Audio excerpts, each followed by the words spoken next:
ವಚನ ಸತ್ಯ ವಚನ ಭೂಮಿಗೆ ಬಂದ ವಚನ ವಚನ ಸತ್ಯ ವಚನ ಭೂಮಿಗೆ ಬಂದ ವಚನ ಆದಿಯಲ್ಲಿ ಇದ್ದ ವಚನ ನಮ್ಮ ನೋಡ ಬಂದ ವಚನ ವಚನ ಸತ್ಯ ವಚನ ಭೂಮಿಗೆ ಬಂದ ವಚನ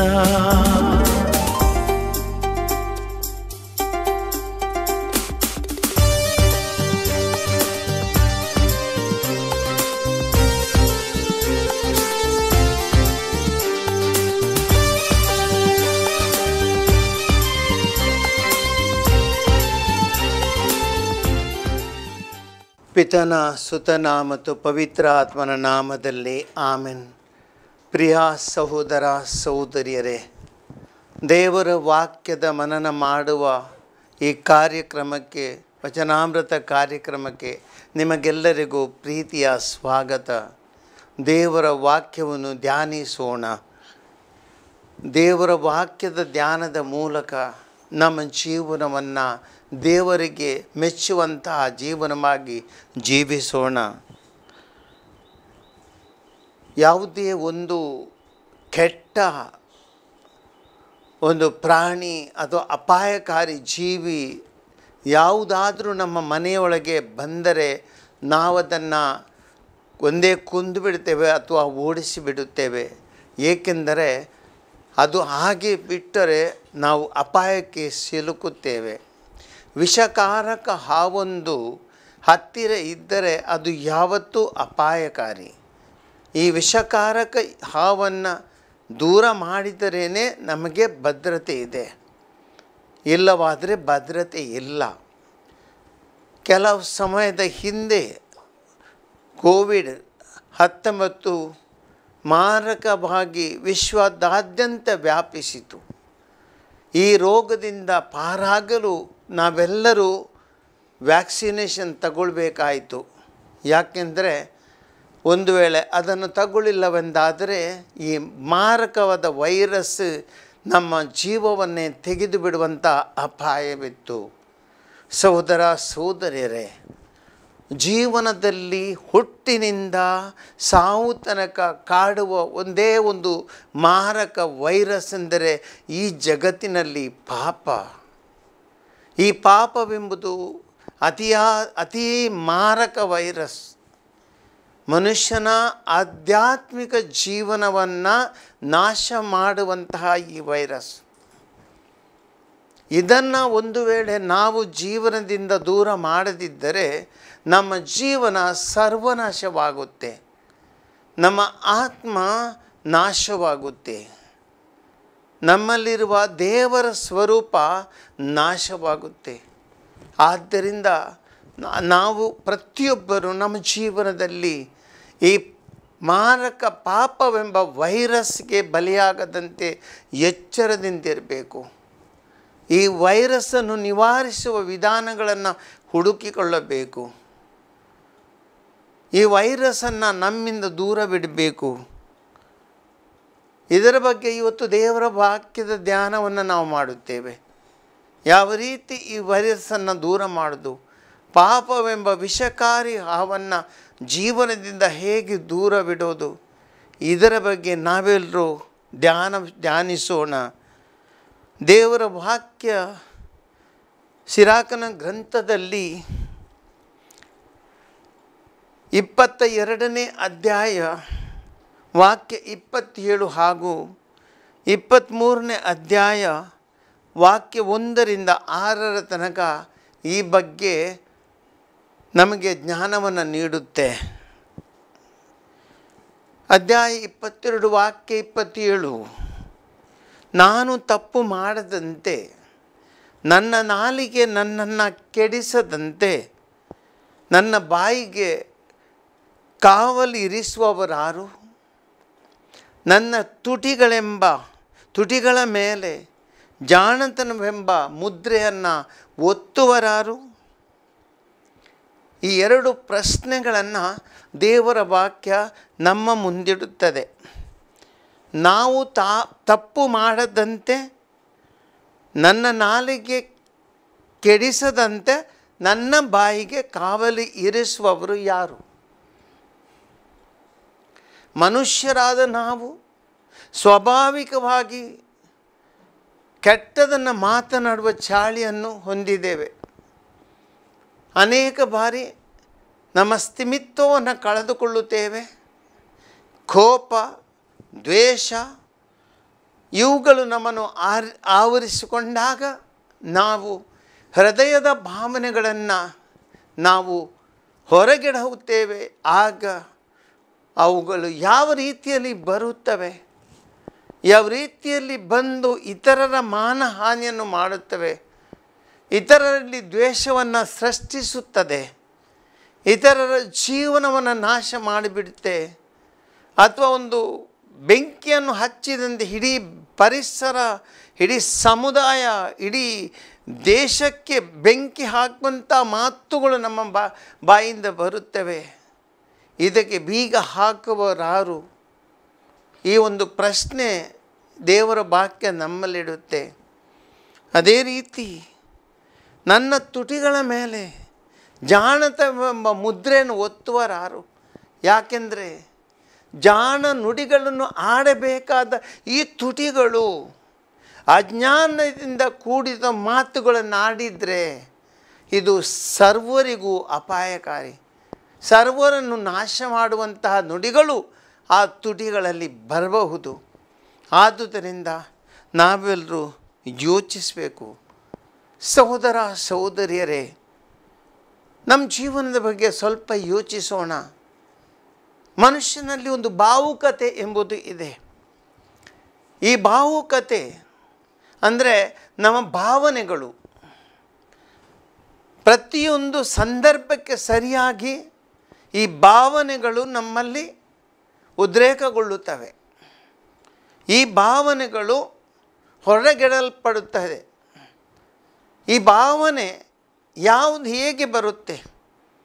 ಈ ಭಾವನೆಗಳ ರೂಪ ನಾವು ಯಾವ ಮೌಲ್ಯಗಳನ್ನು ನಾವು ನಮ್ಮಲ್ಲಿ ಸೃಷ್ಟಿಸಿಕೊಂಡಿದ್ದೇವೆ ಅದರ ಮೇಲೆ ಹೊಂದಿಕೊಂಡಿರುತ್ತವೆ.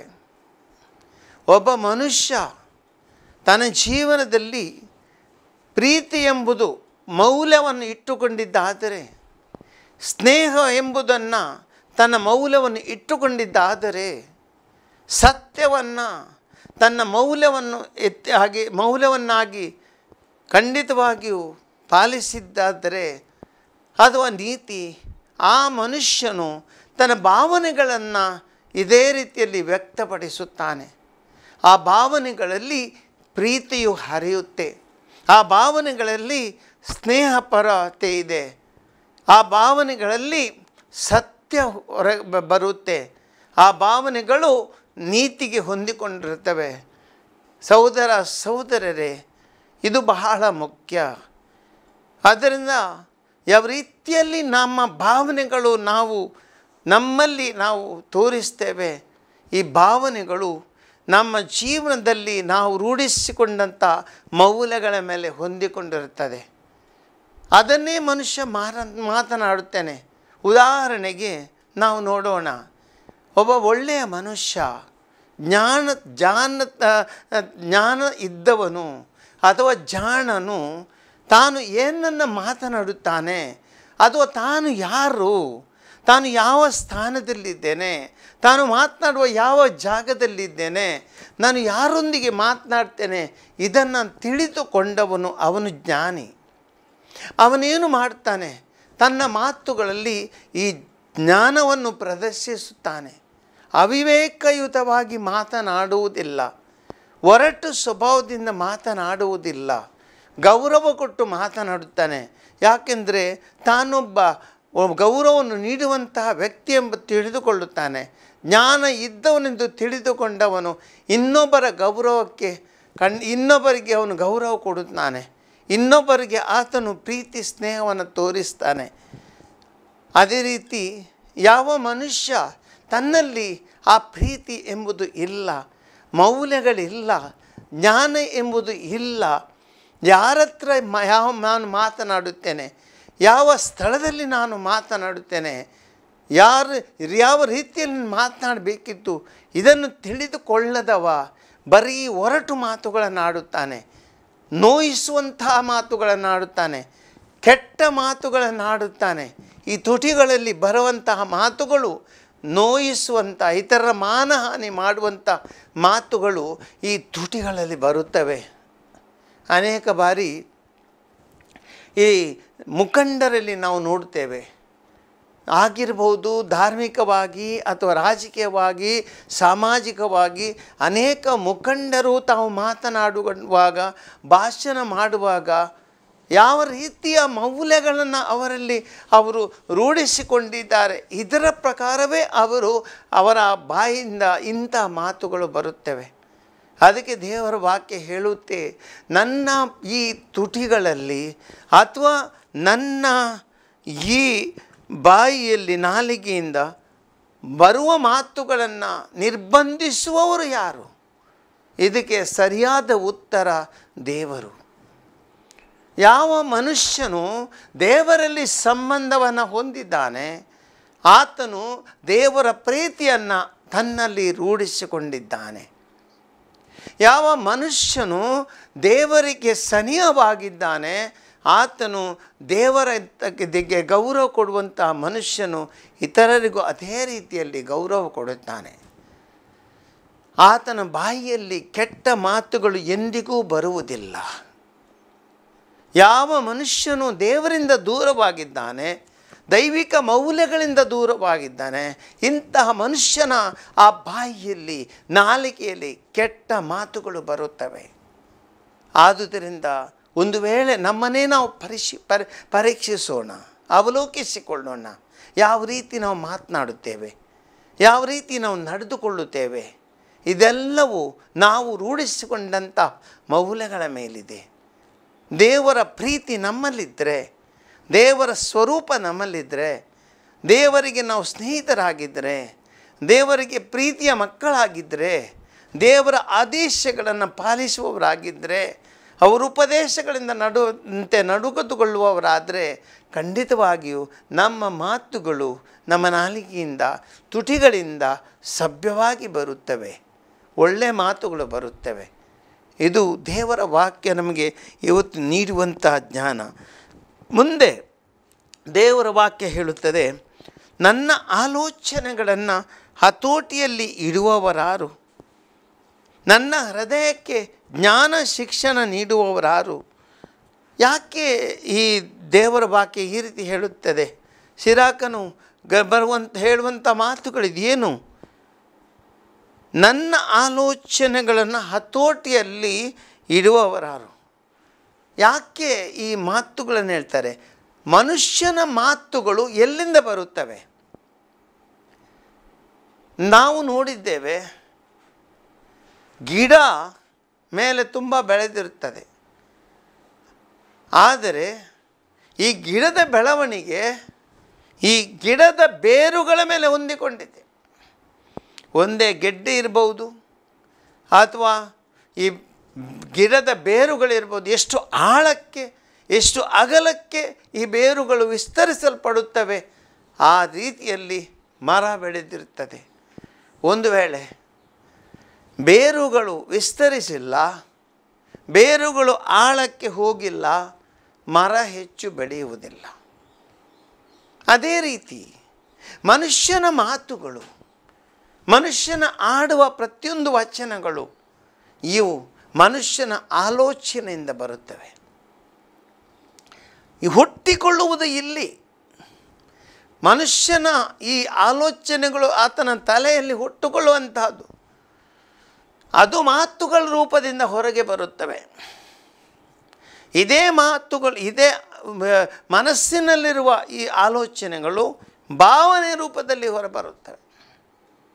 ಆದ್ದರಿಂದ ಮನುಷ್ಯನ ಭಾವನೆ ಯಾವ ರೀತಿ ಆತ ಆಲೋಚಿಸ್ತಾನೆ, ಎಂತಹ ರೀತಿಯ ಚಿಂತಕನಾಗಿದ್ದಾನೆ, ಅದರ ಮೇಲೆ ಮನುಷ್ಯನ ಮಾತುಗಳು, ವರ್ತನೆಗಳು, ಭಾವನೆಗಳು ಹೊಂದಿಕೊಂಡಿರ್ತವೆ.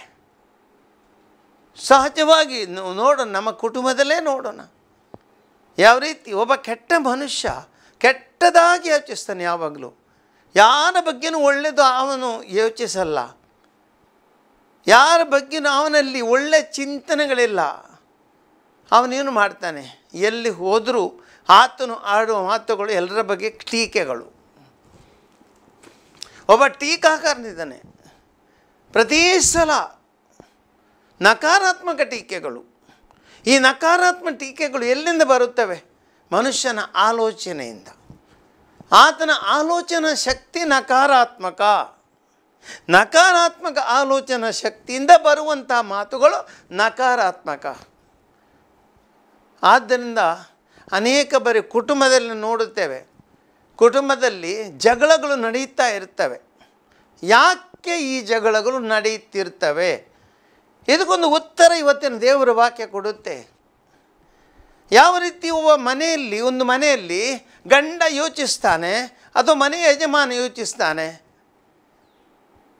ಯಾವ ರೀತಿ ಆತನ ಆಲೋಚನೆಗಳಿವೆ, ಇದೇ ಅವನ ಹೆಂಡತಿ ಮತ್ತು ಮಕ್ಕಳ ಮೇಲೆ ಪ್ರಭಾವ ಬೀರುತ್ತವೆ. ಒಳ್ಳೆಯ ಆಲೋಚನೆಗಳು ಆತನಲ್ಲಿದ್ದರೆ ಅವುಗಳನ್ನೇ ಆತ ತೋರಿಸ್ತಾನೆ, ಸಕಾರಾತ್ಮಕವಾಗಿ ಕುಟುಂಬದಲ್ಲಿ ಸಹಕರಿಸ್ತಾನೆ, ವ್ಯವಹರಿಸ್ತಾನೆ. ಅಲ್ಲಿ ಶಾಂತಿ ಇದೆ, ಸಮಾಧಾನವಿದೆ, ಪ್ರೀತಿ ಇದೆ, ಹೊಂದಾಣಿಕೆ ಇದೆ, ಸೌಹಾರ್ದವಿದೆ. ಆದರೆ ಒಬ್ಬರ ಆಲೋಚನೆ ಒಳ್ಳೆಯದಿಲ್ಲ, ಆತನ ಮನೆಯಲ್ಲಿ ಆತನ ಚಿಂತನೆಗಳು ನಕಾರಾತ್ಮಕ, ಅವನು ಯಾವತ್ತು ಹೆಂಡತಿ ಬಗ್ಗೆ ಒಂದು ಒಳ್ಳೆಯ ಮಾತನ್ನು ಆಡುವುದಿಲ್ಲ, ಯಾವತ್ತೂ ತನ್ನ ಮಕ್ಕಳ ಬಗ್ಗೆ ಒಂದೇ ಒಳ್ಳೆಯ ಮಾತನ್ನು ಆಡುವುದಿಲ್ಲ, ಯಾವತ್ತೇ ತನ್ನ ತಂದೆ ತಾಯಿಗಳ ಬಗ್ಗೆಯೂ ಒಳ್ಳೆಯ ಮಾತನ್ನು ಆಡುವುದಿಲ್ಲ, ಅಥವಾ ತನ್ನ ಸಮಾಜದಲ್ಲಿ ತಾನು ಹೋದಲ್ಲಿ ಯಾರ ಬಗ್ಗೆಯೂ ಆತ ಒಳ್ಳೆಯ ಮಾತನ್ನು ಆಡುವುದಿಲ್ಲ. ಆಲೋಚನೆಗಳು ಸಹೋದರ ಸಹೋದರರೇ, ಅದಕ್ಕೆ ಬೇಕು ನಮ್ಮಲ್ಲಿ ಸಕಾರಾತ್ಮಕವಾಗಿ ಆಲೋಚನೆ ಮಾಡುವ ಶಕ್ತಿ ಇರಬೇಕು. ನಾವೆಲ್ಲರೂ ಸಕಾರಾತ್ಮಕವಾಗಿ ಚಿಂತಿಸೋಣ. ನಮ್ಮ ಚಿಂತನೆಗಳು ನಕಾರಾತ್ಮಕವಾಗಿ ಇರಬಾರದು. ನೆಗೆಟಿವ್ ಅಂತ ಹೇಳ್ತೇವೆ ನಾವು. We should be positive. I am okay, you are okay. I am not okay, you are not okay. ನಾನು ಸರಿ ಇಲ್ಲ, ನೀನು ಸರಿ ಇಲ್ಲ. ನಾನು ಸರಿ ಇದ್ದೇನೆ, ನೀನು ಸರಿ ಇದ್ದಿ. ಇದು ಸಕಾರಾತ್ಮಕ ರೀತಿಯಲ್ಲಿ ನಡೆದುಕೊಳ್ಳುವ ರೀತಿ. ಅದನ್ನು ಸಕಾರಾತ್ಮಕ ಯೋಚಿಸೋಣ. ಮುಂದೆ ಹೇಳ್ತದೆ, ನನ್ನ ಹೃದಯಕ್ಕೆ ಜ್ಞಾನ ಶಿಕ್ಷಣವನ್ನು ನೀಡುವವರಾರು. ಒಬ್ಬ ಜ್ಞಾನಿ ಆತನ ಜ್ಞಾನದಿಂದ ಆತನ ಭಾವನೆಗಳು ನಿಯಂತ್ರಿಸಲ್ಪಡುತ್ತವೆ. ಭಾವನೆಗಳು ಜ್ಞಾನದಿಂದ ನಿಯಂತ್ರಿಸಲ್ಪಡುತ್ತವೆ. ಒಂದು ವೇಳೆ ಅವನಿಗೆ ಜ್ಞಾನ ಇಲ್ಲ, ಅಜ್ಞಾನಿ ಏನಂತ ತಿಳಿದುಕೊಳ್ಳುವುದಿಲ್ಲ, ಎಲ್ಲಿದ್ದೇನಂತೆ ತಿಳಿದುಕೊಳ್ಳುವುದಿಲ್ಲ, ಆತನು ಅಜ್ಞಾನಿ, ಯಾವ ರೀತಿ ಮಾತಾಡಬೇಕೆಂಬ ಜ್ಞಾನ ಇಲ್ಲ, ಯಾರ ಹತ್ರ ಮಾತನಾಡ್ತೀರೆಂಬ ಜ್ಞಾನವಿಲ್ಲ, ಹೇಗೆ ನಡೆದುಕೊಳ್ಬೇಕು ಜ್ಞಾನವಿಲ್ಲ. ಆತನ ಭಾವನೆಗಳು ಎಲ್ಲವೂ ಮಾರಕವಾಗಿರುತ್ತವೆ. ಇದೇ ಇವತ್ತಿದೆ.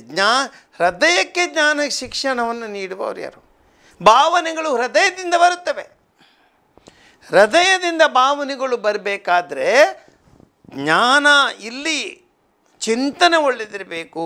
ಆದ್ದರಿಂದ ಹೃದಯಕ್ಕೆ ಮತ್ತು ನಮ್ಮ ಮೆದುಳಿಗೆ ಸಂಬಂಧವಿದೆ, ಚಿಂತನೆಗೆ ಮತ್ತು ಭಾವುಕತೆಗೆ ಸಂಬಂಧವಿದೆ. ಚಿಂತನೆ ಸರಿ ಇದ್ದಲ್ಲಿ ಭಾವುಕತೆ ಸರಿ ಇದೆ. ಚಿಂತನೆ ಸರಿ ಇಲ್ಲ ಎಂಬುದಾದರೆ ಭಾವುಕತೆ ಸರಿ ಇಲ್ಲ. ಆದ್ದರಿಂದ ಚಿಂತನೆಯನ್ನು ಸರಿಪಡಿಸಬೇಕು, ಒಳ್ಳೆಯ ಆಲೋಚನೆಗಳು ಬೇಕು. ಆಗ ಒಳ್ಳೆಯ ಭಾವುಕತೆ ನಮ್ಮಲ್ಲಿ ಇರುತ್ತೆ.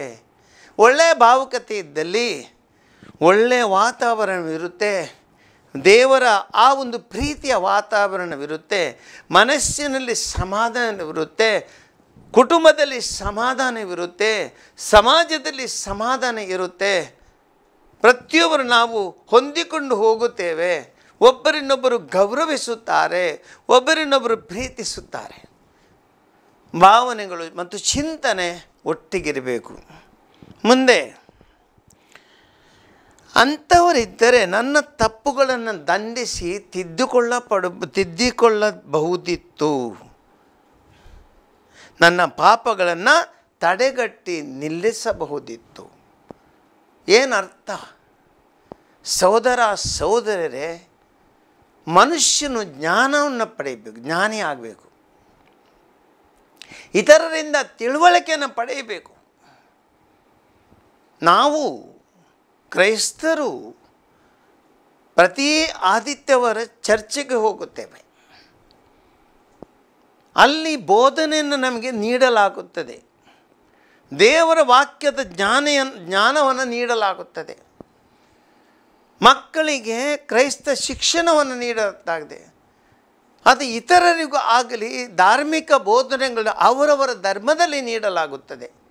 ಪ್ರತಿಯೊಬ್ಬರಿಗೆ ಪ್ರತಿಯೊಂದು ಧರ್ಮವು ತನ್ನ ಧರ್ಮ ಬೋಧನೆಯನ್ನು ಮಾಡುತ್ತೆ. ನೋಡಿ, ಜ್ಞಾನದ ವ್ಯವಸ್ಥೆ ನಮ್ಮ ಸಮಾಜದಲ್ಲಿದೆ. ಪ್ರತಿಯೊಂದು ಧರ್ಮದಲ್ಲಿ ಧಾರ್ಮಿಕ ಗ್ರಂಥಗಳ ಬೋಧನೆ ಪ್ರತಿಯೊಂದು ಧರ್ಮದಲ್ಲಿ ನಮಗೆ ಸಿಗುತ್ತೆ. ಹಾಗಾದರೆ ಜ್ಞಾನ ನಮಗೆ ಸಿಗುತ್ತೆ. ಆ ಜ್ಞಾನವನ್ನು ಪಡೆಯಬೇಕು. ನಾವು ನಮ್ಮ ಧಾರ್ಮಿಕ ಬೋಧನೆಗಳಿಂದ ಜ್ಞಾನವನ್ನು ಪಡೆಯಬೇಕು. ಅದೇ ರೀತಿ ಸಾಮಾಜಿಕ ಬೋಧನೆಗಳಿಂದಲೂ ಜ್ಞಾನವನ್ನು ಪಡೆಯಬೇಕು. ನಾವು ಬಹಳ ಜ್ಞಾನಿಗಳಂದರೆ ಸಮತೋಲನದ ಜ್ಞಾನ. ಒಂದು ವೇಳೆ ಆತನಲ್ಲಿ ಆ ಧಾರ್ಮಿಕವಾಗಿ ಆತನು ಎಷ್ಟೇ ಬುದ್ಧಿವಂತನಾಗಿರಬಹುದು, ಆದರೆ ಆತನಲ್ಲಿ ಆ ಜ್ಞಾನ ಇಲ್ಲ ಎಂಬುದಾದರೆ, ಹೃದಯದ ಭಾವುಕತೆ ಮತ್ತು ಜ್ಞಾನ ಆ ಎರಡೂ ಸರಿಯಾಗಿ ಒಂದೆಡೆ ಇಲ್ಲದಿದ್ದರೆ ಆತನು ಒಬ್ಬ ಧಾರ್ಮಿಕ ಮತಾಂಧನಾಗುತ್ತಾನೆ. ಇದು ಅಪಾಯ. ಯಾವುದೇ ಧಾರ್ಮಿಕತೆಯಲ್ಲಿ ಮತಾಂಧತೆ ಇರಬಾರದು. ಎಲ್ಲವನ್ನು ಅರ್ಥ ಮಾಡಿಕೊಂಡು ಪ್ರತಿಯೊಂದು ಧರ್ಮವನ್ನು ಗೌರವಿಸುವಂತಹ ಆ ಜ್ಞಾನ ಇರಬೇಕು. ನಾನು ಪಾಲಿಸುವ ನನ್ನ ಧರ್ಮದ ಪ್ರತಿಯೊಂದು ಆ ಒಂದು ಬೋಧನೆಗಳು ನನ್ನ ಜೀವನಕ್ಕೆ ಬೆಳಕಾಗಿರಬೇಕು. ಪ್ರತಿಯೊಂದು ಧರ್ಮವು ಒಳ್ಳೆಯ ಬೋಧನೆಯನ್ನು ಕೊಡುತ್ತದೆ, ಒಳ್ಳೆಯ ದಾರಿಯನ್ನು ತೋರಿಸುತ್ತೆ. ಆದ್ದರಿಂದ ನಮ್ಮಲ್ಲಿ ಅಂತಹ ತುಂಬ ಶೀರವಾದ ಮನೋಭಾವ ಇರಬಾರದು. ವೈಶಾಲ್ಯತೆ ಇರಬೇಕು. ಜ್ಞಾನದಲ್ಲಿ, ಚಿಂತನೆಯಲ್ಲಿ, ಭಾವುಕತೆಯಲ್ಲಿ ವೈಶಾಲ್ಯವಿರಬೇಕು. ಆಗ ಮನುಷ್ಯನು ನಿಜವಾದ ಜ್ಞಾನಿಯಾಗುತ್ತಾನೆ, ಎಲ್ಲರನ್ನು ತಿಳಿದುಕೊಳ್ಳುತ್ತಾನೆ, ಎಲ್ಲ ಧರ್ಮಗಳಿಗೆ ಗೌರವ ಕೊಡುತ್ತಾನೆ, ಎಲ್ಲ ಧರ್ಮಗಳ ಬೋಧನೆಗಳನ್ನು ಅರ್ಥ ಮಾಡಿಕೊಳ್ಳುತ್ತಾನೆ.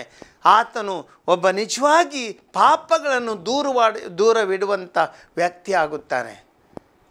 ಯಾವನಲ್ಲಿ ಇಂಥ ಒಂದು ಸಹೃದಯತೆ ಇಲ್ಲ, ಸಮತೋಲನವಿಲ್ಲ, ಆತನು ಪಾಪಕ್ಕೆ ಒಳಪಡುತ್ತಾನೆ. ನ್ಯಾರೋ ಥಿಂಕಿಂಗ್ ಅಂತ ಹೇಳ್ತೇವೆ ನಾವು, ನ್ಯಾರೋ ಥಿಂಕಿಂಗ್. ಇದಕ್ಕೆ ನಾವು ಒಳಪಡಬಾರ್ದು.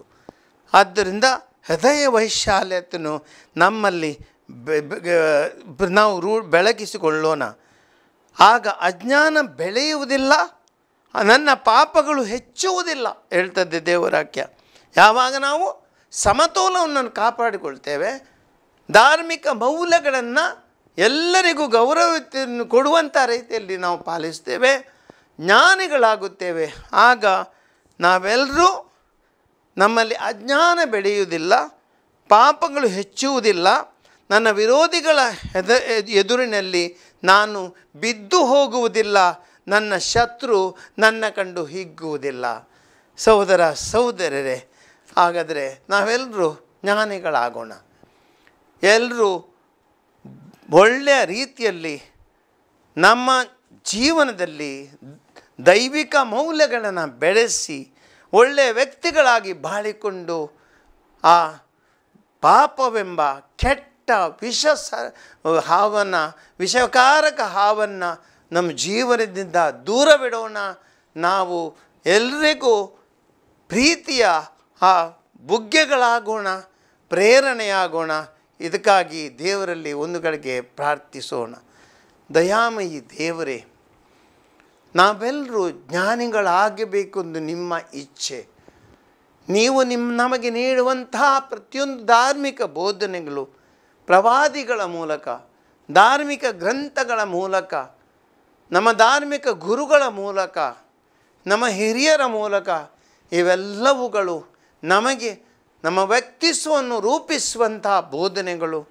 ಈ ಬೋಧನೆಗಳನ್ನು ಗೌರವಯುತವಾಗಿ ಸ್ವೀಕರಿಸಿ ಅವುಗಳಿಂದ ನಾವು ಜ್ಞಾನಿಗಳಾಗಿ ನಮ್ಮ ಭಾವನೆಗಳನ್ನು ಸರಿಯಾದ ರೀತಿಯಲ್ಲಿ ನಾವು ಬೆಳೆಸಿಕೊಂಡು ಅವುಗಳನ್ನು ನಮ್ಮ ಜೀವನದಲ್ಲಿ ಸರಿಯಾದ ರೀತಿಯಲ್ಲಿ ರೂಢಿಸಿಕೊಂಡು ಒಳ್ಳೆಯ ವ್ಯಕ್ತಿಗಳಾಗಿ ಬೆಳೆಯುವಂತೆ ನಮಗೆ ಪ್ರೇರೇಪಣೆಯನ್ನು ನೀಡಿರಿ, ನಮ್ಮನ್ನು ಹರಸಿರಿ, ಪ್ರೀತಿಯಿಂದ ನಮ್ಮ ಹೃದಯಗಳನ್ನು ತುಂಬಿರೆಂದು ನಾವು ನಿಮ್ಮಲ್ಲಿ ಪ್ರಾರ್ಥಿಸ್ತೇವೆ. ಆಮೆನ್.